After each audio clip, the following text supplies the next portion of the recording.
Howdy, folks.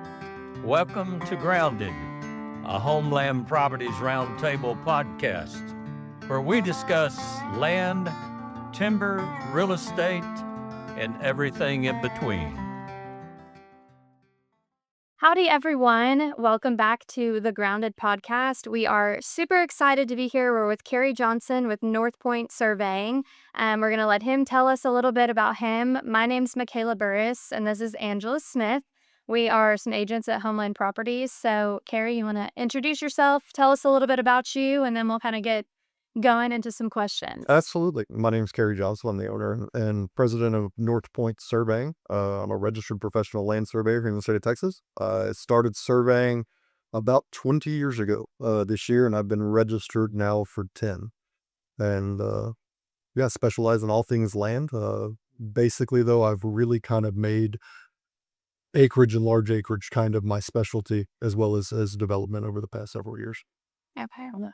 And when did you start Northpoint? How long has that been So for you? Northpoint is a newer creation. It's only been about a year of doing my own. I've worked at a previous firm here in the area for 9 prior to that. So, why don't you just start us out with like a typical day? Say I send you an email and I've got a client that is ready to get some property surveyed. Okay, so usually it all begins with that first email, right? And so, one of the first things that I'm always going to ask for is some information about the property, either a tax ID number or an address or whatever, because before I can even get into what it's going to take to perform the survey, I have to start doing the research. So, usually I'll go through the appraisal district, I'll find the owner, I'll try to find some deed records, I'll pull the deeds.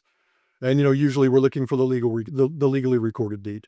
So at that point, I'm looking for a description of the property. And when I say description, obviously I'm looking for what, is a meets and bounds description of the property. Yeah. So usually I will use the meets and bounds. I'll look at a meets and bounds, and I'm looking for a lot of different things. I'm looking to see if it's recently surveyed, right? And you can tell a lot through the vernacular that people use, the language in meets and bounds, if it's from 1902 or it's from 2022, because all of these things play a factor, right? If something has been more recently surveyed, it's probably going to be an easier survey than if something is the remnants of an old family land tract, or it's, this has been in my family since Stephen F. Austin, granted it to my ancestors, So that's normally where the process will start, is I'm looking for the research to find out what am I surveying, because a lot of times I think people get a misconception. They look at the appraisal district and they see this picture and it shows these lines and they think that's what they're buying. And more often than not, it's very different than the pictures show. So that's typically the process. Is I'll start doing that research and then, give a quote based upon time and effort and what I think it'll take to perform the survey. Yeah. I want to back up for a minute. Being land agents, Homeland's primarily a land brokerage, which, we communicate with you and other surveyors, daily, right?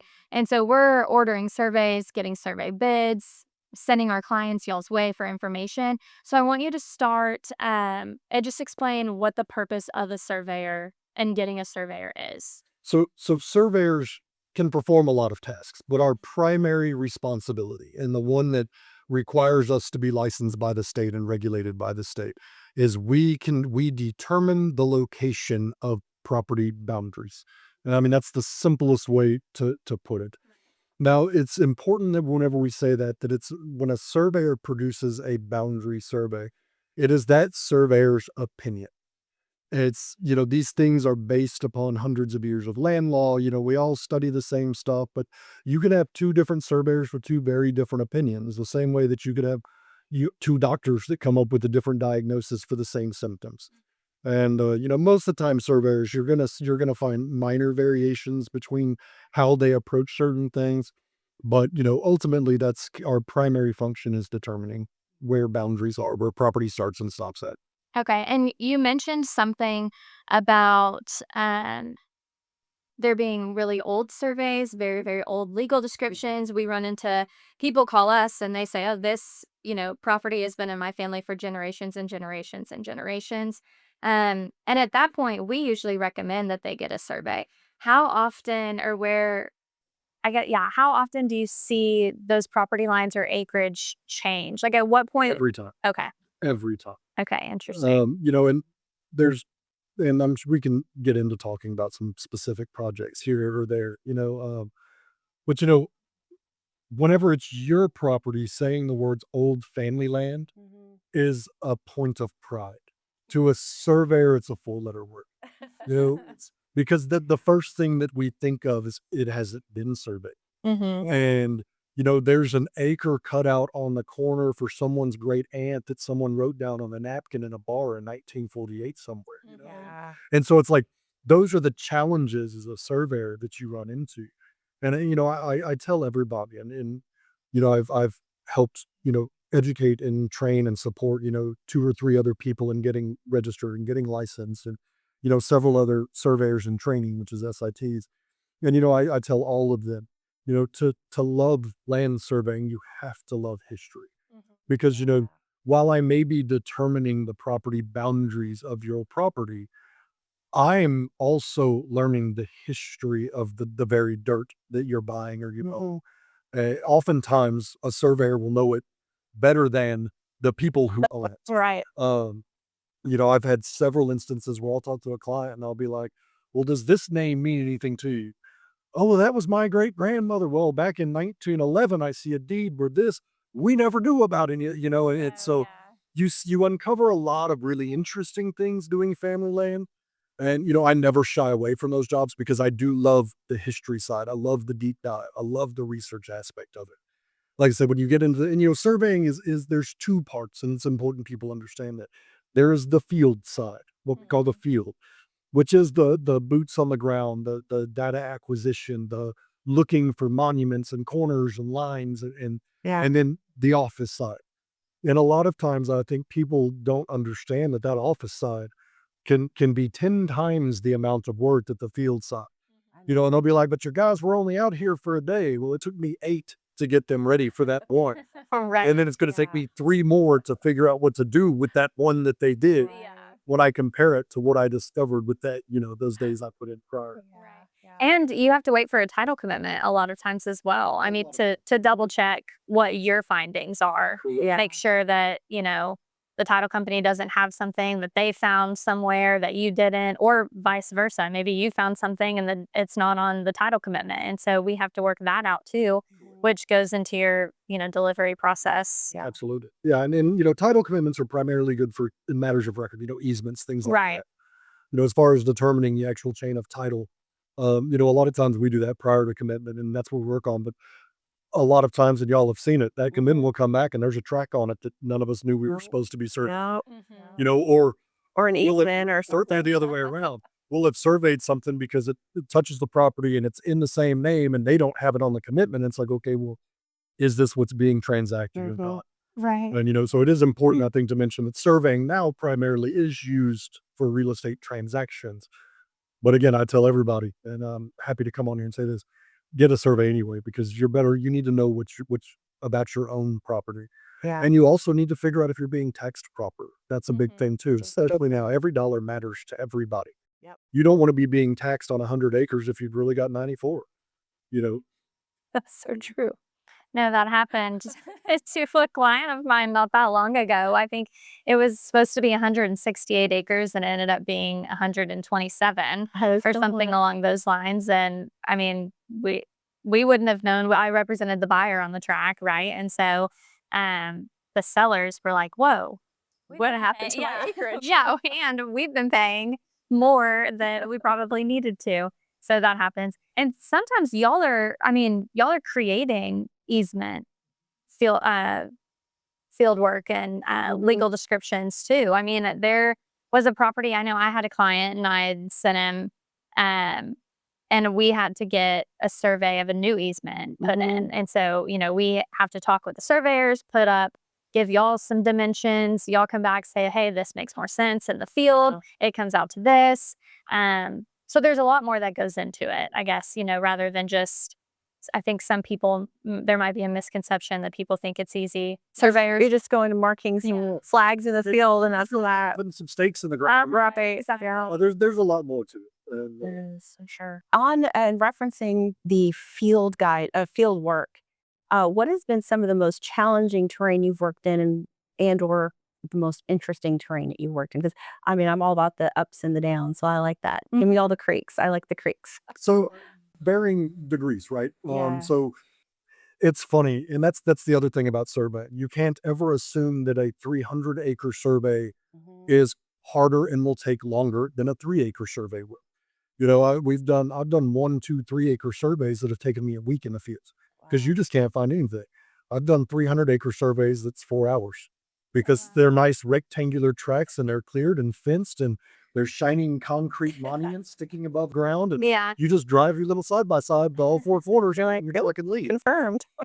So, I actually worked on one this week, and I'll bring that one up because of how interesting it was. And you want to talk about challenging and difficult. It was an old track in Tyler County. Deeds are from 1908, and the deed doesn't close. And whenever I say doesn't close, to let everybody that's watching know, basically you have directions and distances, and they're supposed to make a close figure, right? Right. And so they don't. When you finish up, the description does this or it does this. So as a surveyor, that's where the analysis begins, is from that phase on. You already know some of these things can't be right in this Right. deed. And, one of the interesting ones is this deed called for stakes. Well, we have no idea what stakes were in 1908. And the Pine Knot stake, my field crews are basically saying it's not there. And this deed has all types of problems. From the stake, it calls to go north a certain distance, and of course, it's all in Veris, which is an original Spanish or Mexican measurement unit, and then it calls to follow a creek and all this. Well, doing some additional research to the tract to the north, you discover that apparently in 1928, a great flood came through there, and this entire creek is now moved, and it's several hundred feet over now. Oh my gosh. And it's so it's interesting when you get into those projects of, like I said, learning the history of the land and what that surveyor did in 1908, and the piece of property he walked. While it is the same property, it is not the same property anymore Yeah. because of time and things that have changed. And we did find the pine knot stake. It was within a foot of where I had couched it after my guys had told me it was unfindable. Dug it up, took some cool pictures of it, found it, and Oh. it was that it was charred. It was charred black. You could tell that, or where all the branches had come off of it, that they had been sawed. They hadn't been broken. They were clean. Wow. And so pretty high confidence rating that that's the stake that was being referenced in both deeds. And so some of those are the more challenging. Of course, anything swampy is rough. Lots of mosquitoes. That's kind of one of those things we get used to: mosquitoes and snakes and things of those lines. And I've worked in some beautiful places. I started surveying in North Texas. I've done a lot of stuff around a lot of the lakes up there, Possum Kingdom Lake, and then standing on these cliffs overlooking this picturesque view. And I used to, when I was in the field a lot more, I used to almost take pictures of some of these properties every morning, and I'd post them on Facebook and at my office for the day. It's Yeah. like, so it's great. I mean, y'all understand. Y'all sell a lot more of the acreage properties. Y'all traverse a lot of these properties yourself. It's fun. It's being in the woods or being on these big tracks. It's fun. I mean, Yes. they're gorgeous. They're pretty. And as a surveyor, like I said, you're chasing history.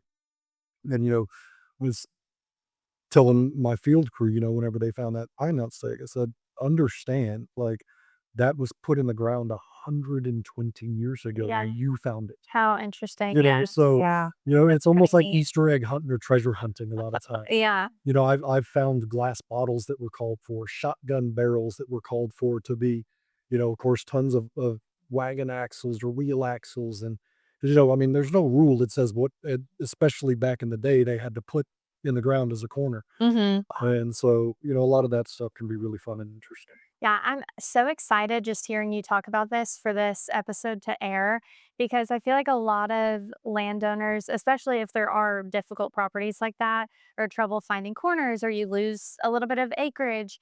Um, and so I think it'll be good for people to hear the passion that you have behind what you do. Yeah. You're not out there just trying to quickly put something in the ground and get it done. I mean, you have a passion for the history, for the problem solving, for, you want to make your customers happy. And I think that passion is behind a lot of surveyors. At least, we like to hope so. And that's why we use you a lot, because we know that you have that. And we know that if we send clients your way, we can trust you to take care of them. And so I really appreciate you just being, open and honest about your passion for what you do. So we're Yeah. thankful for that.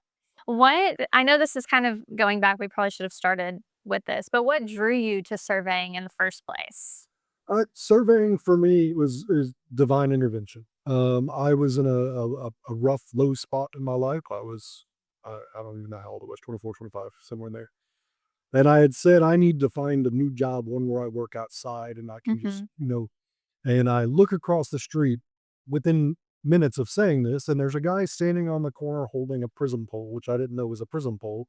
For those that don't know, it's normally the red and white or yellow striped, and it's got the glass prism on it. It's normally orange or reflected. And I said, I need a job like that. So long story short, in the small town that I'm in, my best friend ran the newspaper, and it came out the next day. He ran the presses for it.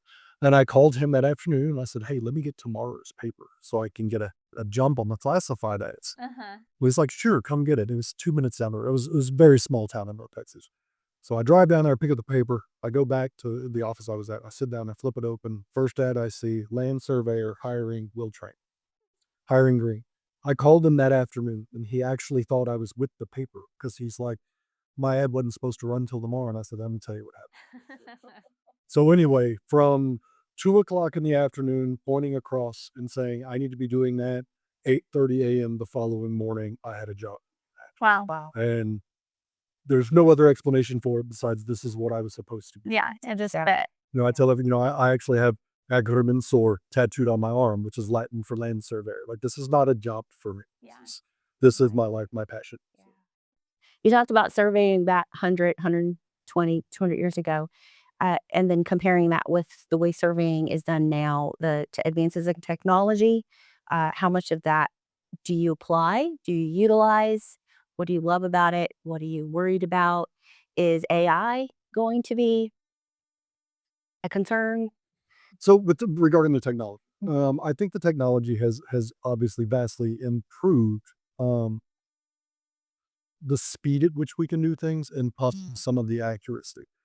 GPS was a big deal. When I started surveying, a lot of surveyors still didn't trust it. Now every surveyor uses it, or almost every surveyor uses it. Yeah. Obviously with AutoCAD and our office software, the ability for us to have to understand how to do all the long math.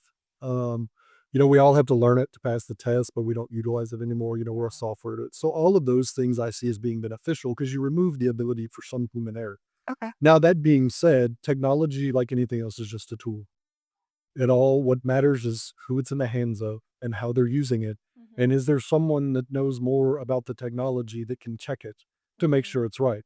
Because the one thing about a GPS unit, like anything else, you've all been in your car following your vehicle GPS, and it tells you to turn right, and you look right, and it's a wall, or Right. Yeah. it will lie to you. So you have to understand and build in those procedures and the checks and balances and know what you're looking at. Right. Regarding AI, I'm sure at some point you will reach a point where there is an application for it, at least on the office side.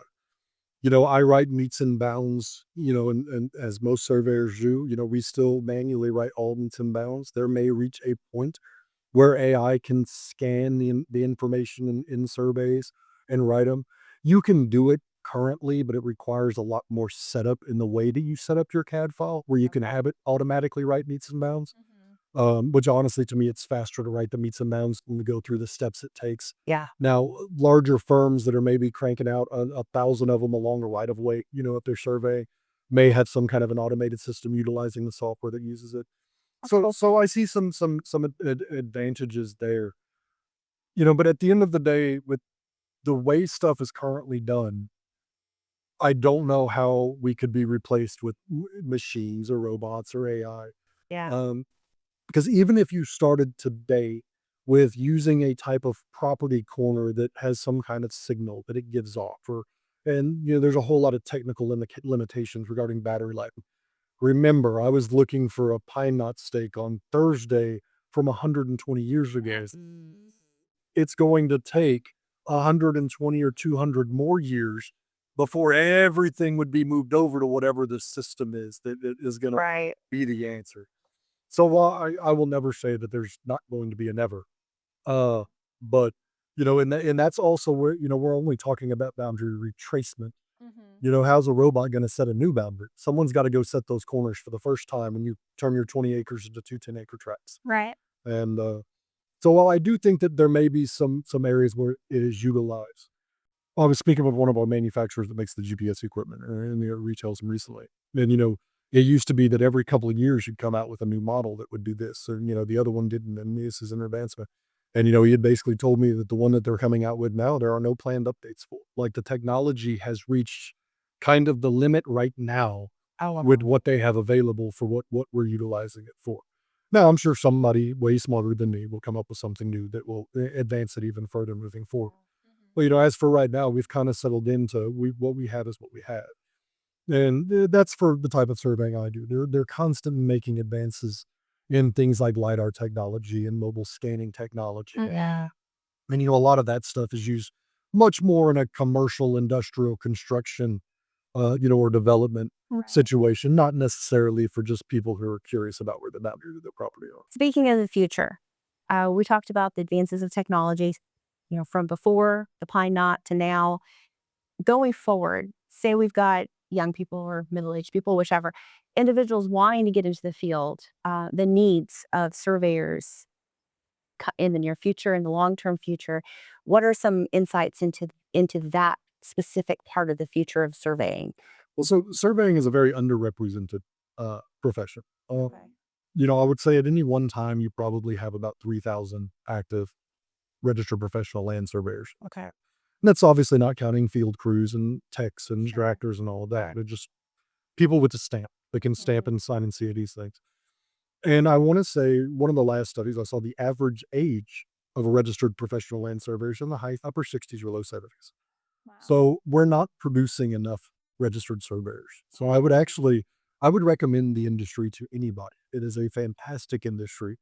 The requirements to get into it, I'd say, you can either go a pure education route. I would always recommend trying it out first. Just go find a job. The first year is going to be difficult, but like anything, it only gets easier and gets better. You're going to start out as a pack mule that doesn't know anything, and you do a lot of hard labor is what it feels like. But, as you learn and you advance through this career, becoming a registered professional surveyor is actually fairly simple. To finish the process, you actually have to have an associate's degree on it. You have to have a certain number of those hours have to be in basically an approved course list that you can get from the state, from the board, for that. And then, you have to have a couple of years of experience and or education to tie with that.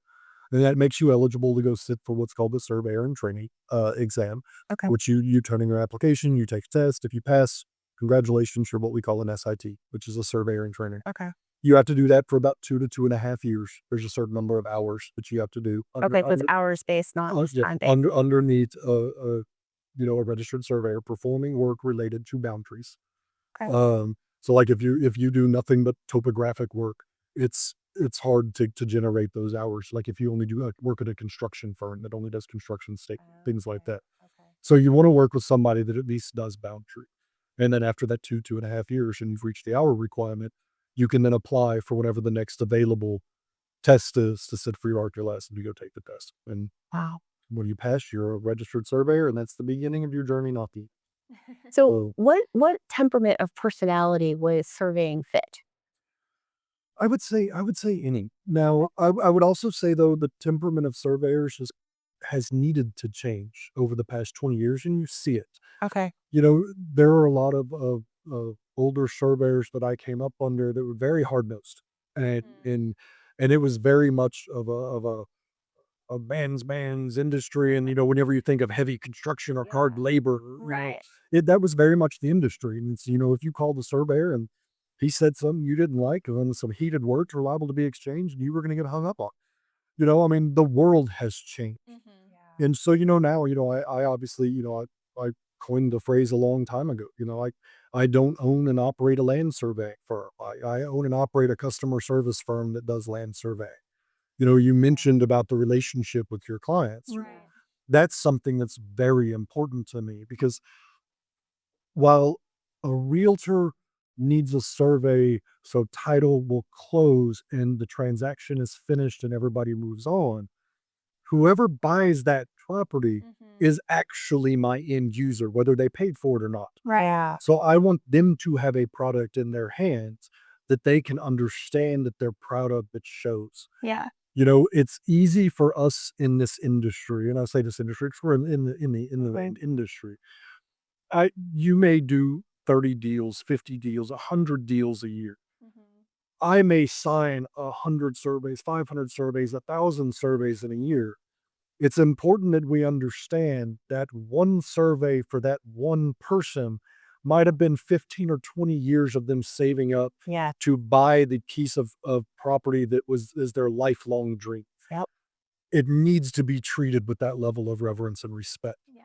And so I approach every project, every client with that level of respect.